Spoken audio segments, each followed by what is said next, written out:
so far haven't really, I don't know, haven't really used good builds. They haven't really been playing in counter to HiyA's build, which seems to be like pretty standard. One fact into command center, macro up, and then push out at a nice time. And in the meantime, play really safely so that nothing like a drop goes in. Oh, this is actually quite clever. He has built that shuttle. Sangho has built that shuttle so that he can drop and get a third, a relatively safe expansion at the top, the mid top position. And so he will be going for a double expand right now, expanding to his middle only and also to that top middle, let's just call it the 12 o'clock position. That's probably a better idea.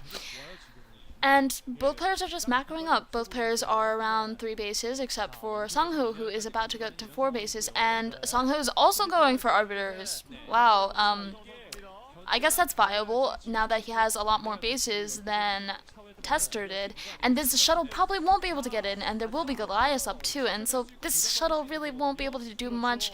Those DTs won't be able to do much because there are just so many turrets all over the place. That poor little DT is just stuck there. It's just being sniped by those tanks. Oh, poor DT.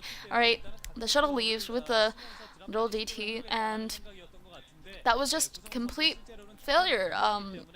Not really, I guess it was kind of just not the best idea considering that HiyA will build turrets. I mean, the timing is pretty nice. HiyA wasn't forced to build turrets early, he just built them. And these DTs actually are coming through the left side. This might be unexpected by HiyA. He actually might be able to, Sangho might be able to do some damage here because these facilities, these power generators will be knocked down, and those DTs will come in from a very unexpected angle, a backdoor entry. And these DTs, oh, never mind, there are turrets, there is one turret at least, but maybe he'll be able to get up there with that, no, never mind. Maybe he'll just take down an academy instead, and that command center already is up, so those DTs aren't really doing anything at all, and the crowd is going wild, but I'm not sure why, because a DT just went down, oh my god. A poorly placed or poorly timed DT just came down. Yeah, HiyA seems to be too careful of a player, too cautious, too standard of a player to let something like that phase him, to let something like that just do any damage to his base, because he does have turrets just placed in nice places. Yes. And we'll have to see, maybe HiyA will actually tire out from this macro play. Because HiyA goes for this type of style every time, maybe he will be tired by the 3rd set or the 4th set if he gets that far. Right now, I think he might get that far because I really don't like these Arbiter builds, because they usually don't work. Not just because I don't like Arbiters. I don't have anything against Arbiters. I just don't think they work. Until late game, that is. And I guess it is kind of late game, but HiyA hasn't really been getting as many bases as he could, I guess. I don't know, because, well, alright, Sangho is going for quite a few bases. He's at 4 bases to 3, but when you consider that HiyA is just sitting in his base, you know he's not going to come out. All he's doing right now is just sitting in his base, getting more factories, getting more units, just starting to macro up. You can definitely expand a little bit more, and especially just, they're not, I feel like Sangho and both Tester and Sangho did not exactly respond to the type of playstyle that HiyA exhibited. There is a dropship coming out though, so HiyA doesn't exactly just sit in his base, but he does do a few harasses. There will be an observer that sees this harass though, so I think Sangho will be fine.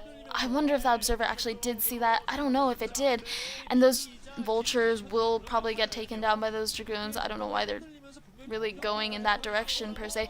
Oh, I see! There is a dropship and it's going straight for that base, and those cannons will not be up in time. This is dangerous. All those probes will probably go down. Those probes, all of them, and there is an arbiter and there is a shuttle, but those poor probes go in that assimilator, hide in the assimilator probes. And ouch, that really hurts. 4 vultures for an entire base full of probes is a really nice exchange rate. Really nice.